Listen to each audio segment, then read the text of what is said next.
여러분 안녕하십니까? 오늘 밤 눈 대비 잘하셔야겠습니다. 밤 사이에 최대 15cm가 넘는 폭설이 내릴 것으로 예상되는데요. 서울 전역을 비롯해 전국 곳곳에 대설 예비특보가 내려졌습니다. 기온도 뚝 떨어져서 밤 사이에 빙판길로 바뀌는 곳이 많을 것으로 보이는데요. 월요일인 내일 출근길에 가급적 대중교통을 이용하고 평소보다 일찍 집을 나서시는 게 좋겠습니다. 이문현 기자가 보도합니다. 오후에 서쪽 지방부터 시작된 눈이 새벽에는 폭설로 바뀝니다. 기상청은 내일 새벽 3시를 전후해 서울 등 수도권에도 한방눈이 펑펑 쏟아질 것으로 예보했습니다. 중부지방은 3에서 10cm, 강원 영서 지방은 최대 15cm가 넘는 많은 눈이 쌓일 것으로 보입니다. 충청과 전북, 경북 내륙 지방에도 많은 눈이 내립니다. 이때가 이번 예상되는 24시간 동안에서의 가장 강한 눈구름대들이 만들어질 것으로 예상이 되고, 특히나 수도권, 강원 영서를 집중해서 내일 새벽을 위해 수도권과 강원 영서, 충청 내륙과 남부 내륙에 대설 예비특보가 발령됐습니다. 지난 7일에 이어 10여일 만에 또 출근길에 비상이 걸렸습니다. 내일 아침 최저기온은 서울 영하 4도, 철원 영하 8도로 내린 눈이 도로 곳곳에 빙판을 이룰 것으로 보입니다.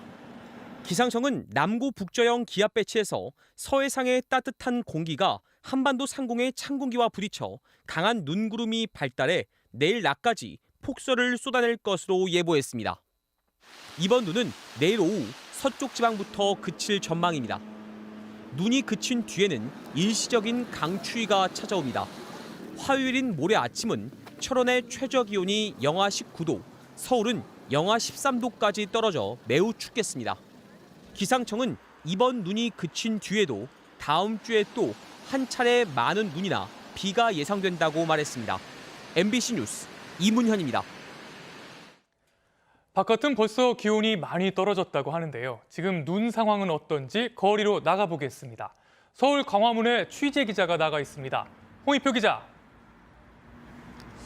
네, 서울 광화문에 나와 있습니다. 네, 홍 기자 많이 추워 보이는데요. 눈이 내리기 시작했습니까?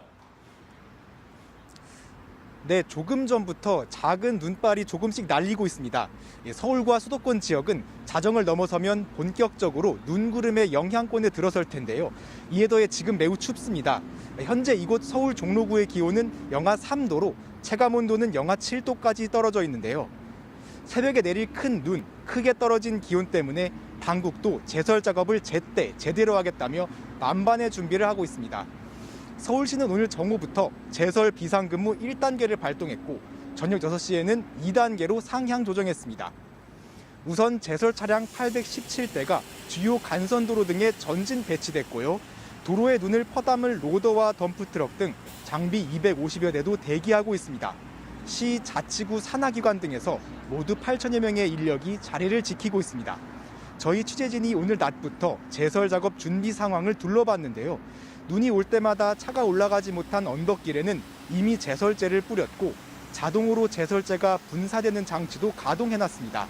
또 경사진 도로가 얼어붙는 걸 막기 위해 깔린 열선이 제대로 작동하는지를 점검하는 모습도 눈에 띄었습니다. 기상청이 내일 새벽 3시를 전후로 단시간에 강한 눈이 집중된다고 예보한 만큼 서울시는 밤사이 제설 작업에 총력을 기울인다는 입장입니다. 네, 그런데 마침 내일이 월요일이잖아요. 월요일에 안 그래도 출근길이 복잡한데 내일 교통 대책이 나온 게 있습니까?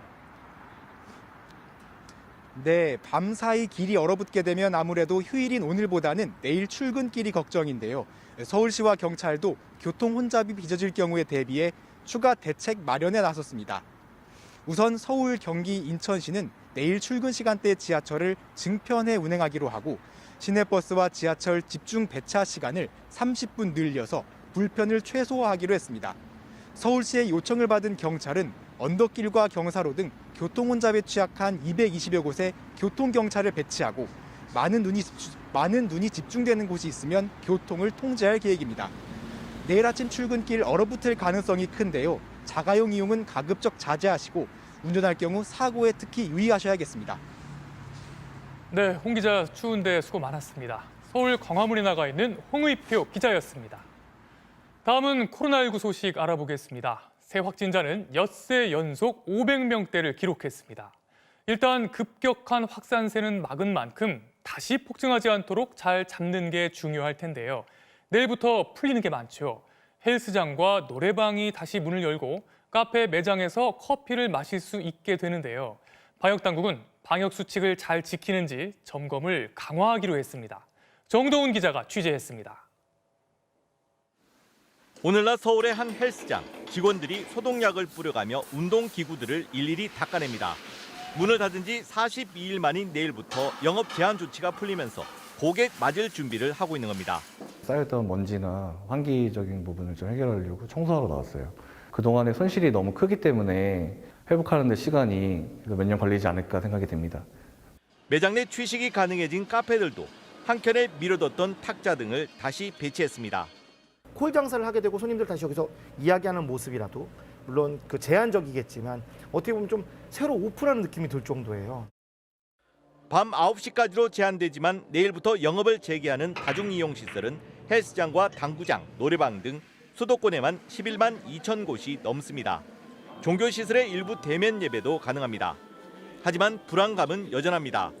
검사 건수가 줄어든 주말이었는데도 신규 확진자는 520명, 엿새 연속 500명대를 기록하며 거리두기 2.5단계 기준을 벗어나지 못하고 있습니다.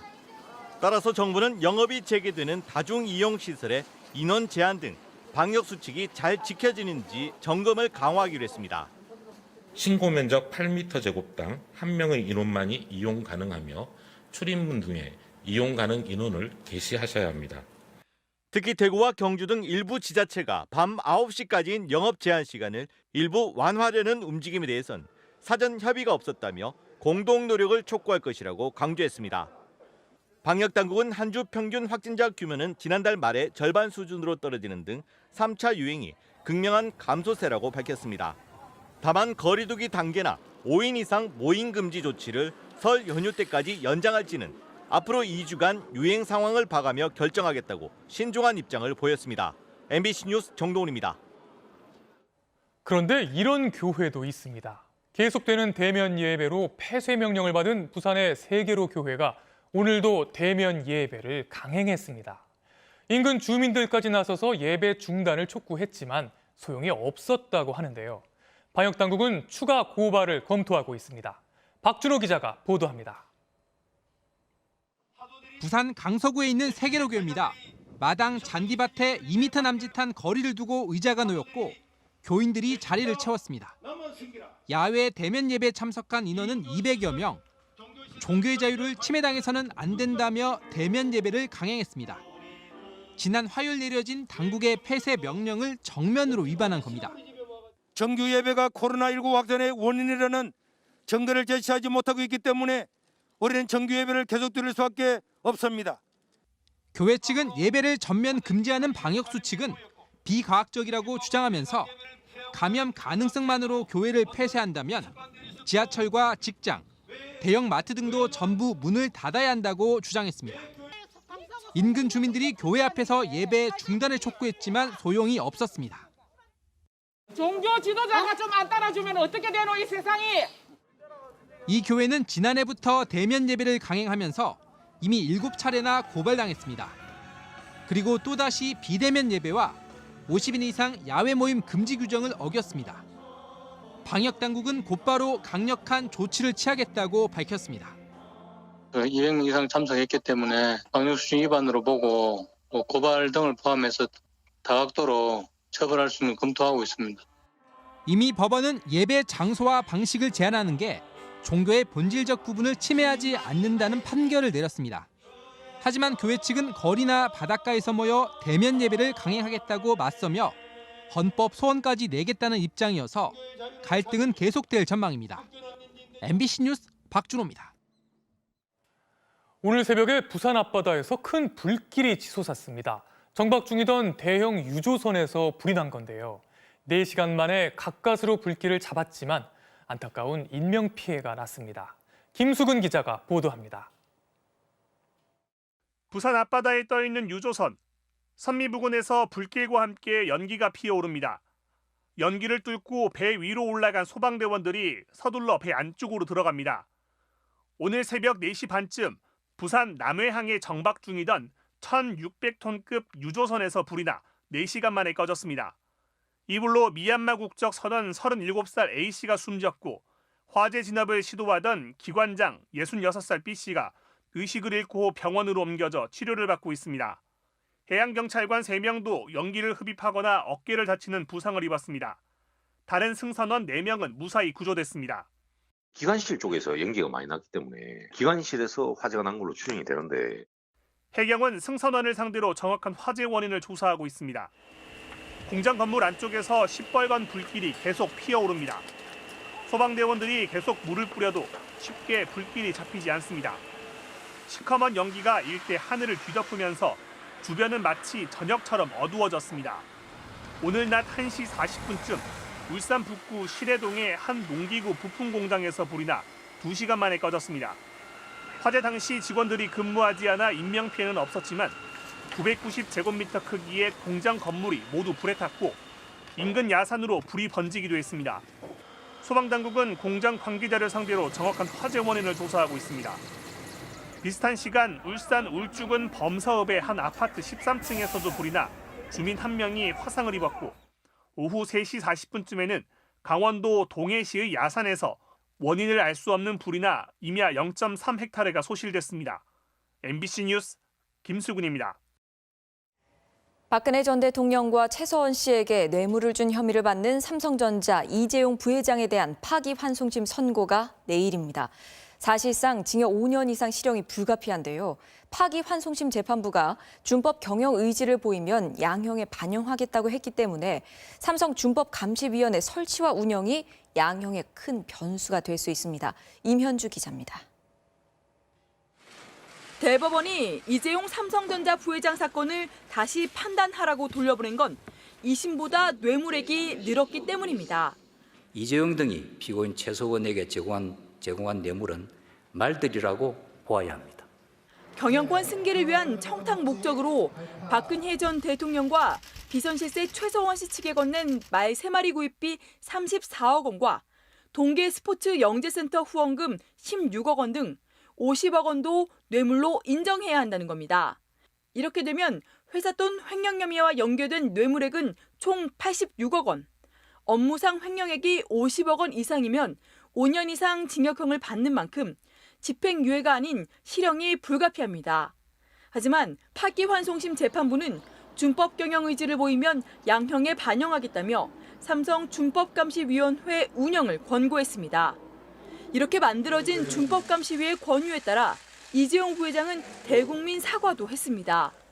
기술과 제품은 일루라는 찬사를 듣고 있지만 삼성을 바라보는 시선은 여전히 따갑습니다. 저의 잘못입니다. 사과드립니다.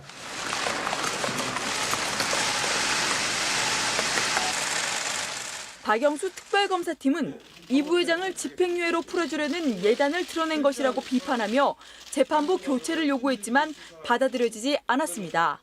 특검팀은 결국 징역 9년을 선고해달라고 요청했는데 준법감시위 설치와 운영에 대한 재판부의 판단이 양형의 최대 변수로 꼽힙니다. 수십억, 수백억, 수천억짜리 비리를 저지른 다음에 한 100억 들여가지고 위원회 하나 꾸려가지고 이렇게 꾸렸으니까 우리 집행유예 해주세요라고 하면은 사실상 기업범죄에 대해서는 처벌이 어려워지는 거죠. 보통 파기환송심 선고는 최종 판결로 확정되지만 이번 사건은 형량에 따라 특검이나 이 부회장 모두 다시 상고할 가능성도 있습니다. MBC 뉴스 임현주입니다. 올해 7월 개최 예정인 일본 도쿄올림픽이 취소될 가능성이 점점 커지고 있습니다. 이미 한번 연기된 상황이지만 일본의 코로나19 확산세는 계속 커지고 있고요. 고노 일본 행정개혁 담당상의 도쿄올림픽이 취소될 수도 있다는 발언도 나왔습니다. 일본 정부 고위 인사가 처음으로 취소 가능성을 언급한 겁니다. 이나무 기자입니다. 고노다로 일본 행정개혁 담당상이 도쿄올림픽의 취소 가능성을 내비쳤습니다. I should say anything is possible. They will make the necessary decision. And final go, no-go decision, I think our Olympic Committee will speak to the IOC.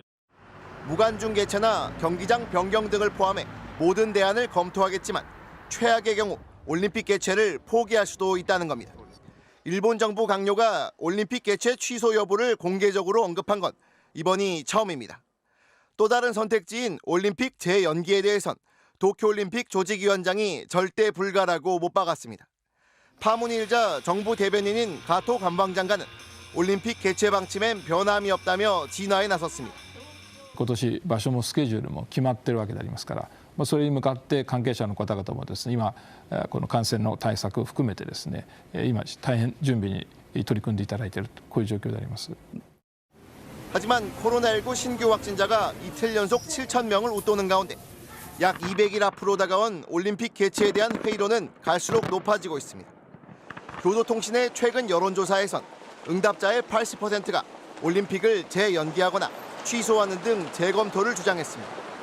환자 폭증에 병상 부족도 심각해져서 병원에 들어가지 못하고 집에서 대기만 하고 있는 확진자가 3만 명을 훌쩍 넘어섰습니다. 코로나 유입을 막기 위해 외국 선수단의 입국까지 전면 통제한 일본 정부로선 뚜렷한 해결책을 찾기 어려운 상황입니다. 미국 뉴욕타임스 등 외신들도 도쿄올림픽이 제2차 세계대전 이후 첫 취소로 몰릴 가능성이 있다고 전했습니다. MBC 뉴스 이남호입니다. 문재인 대통령이 내일 청와대에서 신년 기자회견을 갖고 집권 5년차 전국 구상을 공개합니다. 이번 회견은 코로나 상황으로 인해 사상 최초로 비대면 방식으로 진행될 예정인데요. 자세한 내용은 조국현 기자가 전하겠습니다. 대통령 신년 기자회견이 열릴 청와대 춘추관. 투명 칸막이가 설치된 기자석 뒤편에 화상으로 연결된 기자들과 SNS 대화창을 보여주는 대형 스크린이 설치됐습니다. 코로나 방역 상황을 고려해 직접 참석하는 기자는 추첨으로 선정된 20명으로 제한되고 100명의 기자가 비대면 방식으로 참여합니다. 문재인 대통령이 팻말을 보고 숫자를 지목하면 해당 기자가 화상으로 질문하는 방식입니다. SNS 대화창으로도 실시간 문답이 이뤄집니다. 200명 가까운 기자들이 참석한 가운데 진행된 기존 방식과는 전혀 다른데 청와대는 리허설만 4차례 실시했습니다. 회견 순서는 방역 사회, 정치 경제, 외교 안보 3가지 주제 순으로 진행되고 사전 각본이 없다는 점만은 예년과 똑같습니다. 현안으로는 전직 대통령 사면 문제에 대해 원론적 수준이었던 기존 청와대 언급보다 구체적인 입장을 밝힐지 관심입니다. 국민으로부터 위임받은 권력이고 그걸 책임지는 행정 수반이기 때문에 국민의 입장에서 국민의 눈높이에서 해야 되지 않느냐.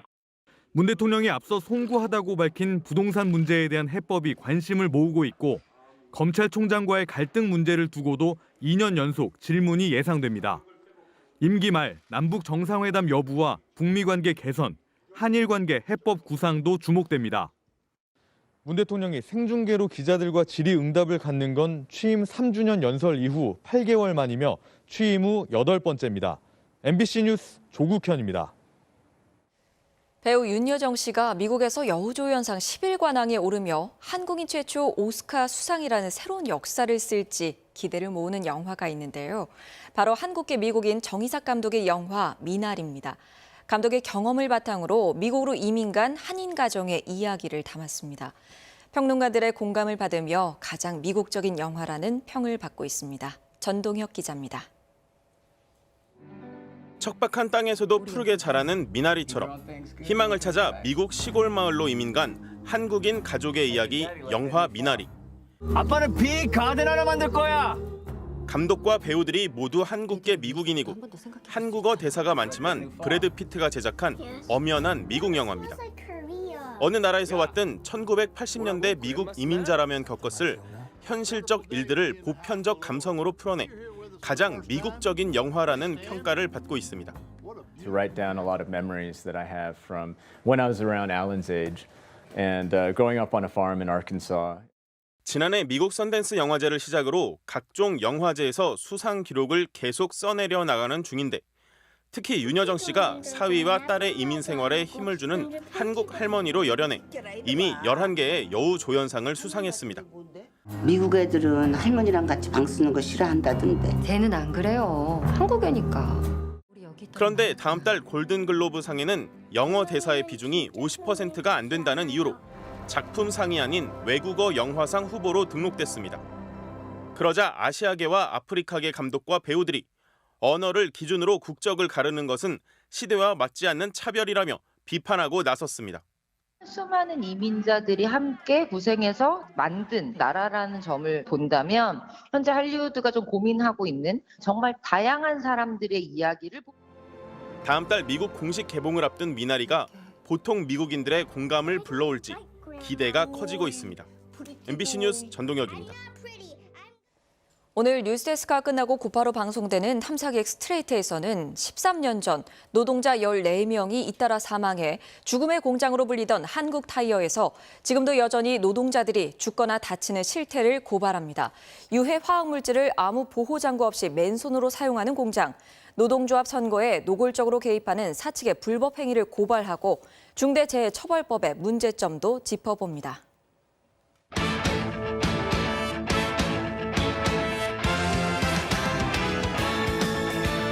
일요일 밤 스포츠 뉴스입니다. 여자 배구 선두 흥국생명은 외국인 선수 없이도 77분 만에 기업은행을 완파했습니다. 이다영의 화려함이 인상적이었습니다. 전은칠 기자입니다.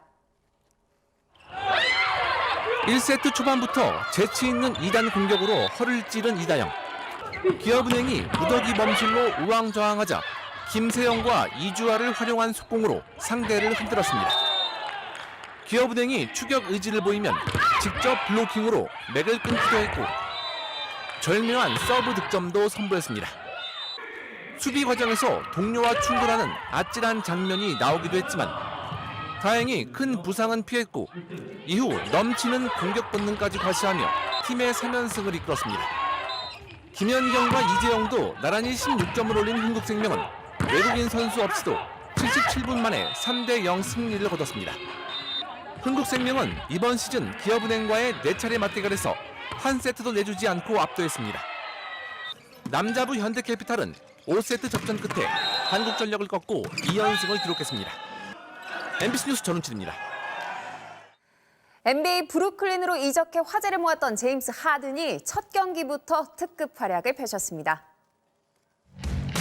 초반에는 도움에 주력하면서 조심스럽게 적응에 나섰습니다. 이렇게 그린과 호흡을 맞춘 명장면이 여러 차례 나왔고요. 득점포에 발동이 걸리는 데에도 오래 걸리지는 않았습니다. 전매 특허 스텝백 3점 슛으로 여지없이 림을 갈랐고요. 가장 큰 관심이던 듀란트와의 호흡도 문제 없었습니다. 9년 만에 제외한 두 선수가 나란히 폭발하면서 듀란트는 42점, 하든도 32점으로 둘이 합쳐 74점을 쏟아부었습니다. When you're playing with really good players, it's pretty easy. Just learn our personnel, individually. So once I get that, the turnovers are cut down. 사상 최초로 이적 첫 경기에서 30득점 트리플 더블을 달성한 하든. 앞으로 농구가 얼마나 더 쉬울지 지켜봐야겠네요. 새해 들어서만 벌써 세 번째 폭설구름이 유입되고 있습니다. 지금 서해 중부바다부터 제주도까지 눈구름이 들어차 있고 눈구름이 먼저 닿는 충남 보령과 서해 5도에는 이미 대설주의보가 내려졌습니다. 우리나라 남쪽으로는 고기압이 또 북쪽으로는 저기압이 자리하면서 우리나라로 눈의 통로가 만들어지는 셈이라 이 통로를 따라서 폭설구름이 유입되겠습니다. 지난번 내린 눈보다 더 많은 양이 쏟아질 가능성에 무게가 실리고 있습니다. 예상되는 눈의 양은 강원 영서 중남부 지방에 최고 15cm 이상, 서울 등 내륙 지방으로도 3에서 10cm 안팎의 눈이 내리겠고요. 특히 내일 출근길 무렵부터 집중될 것으로 보여서 혼잡이 우려됩니다. 서울 등 내륙 지방에는 대설 예비특보가 내려졌습니다. 눈구름의 통로를 따라서 강풍까지 몰려들 것으로 보여서 해안가와 제주도를 중심으로는 시속 60km 이상의 강풍까지 몰아치겠습니다. 눈은 내일 오후에 수도권 지방부터 차츰 그치겠습니다. 내일 아침 기온은 오늘보다 높아서 서울이 영하 4도, 춘천은 영하 7도에서 시작하겠고요. 한낮 기온은 서울이 3도, 대구는 6도 선까지 오르겠습니다. 날씨였습니다. 눈이 많이 올 것 같네요. 월요일 출근 안전하게 하시고요. 다음 주에 뵙겠습니다.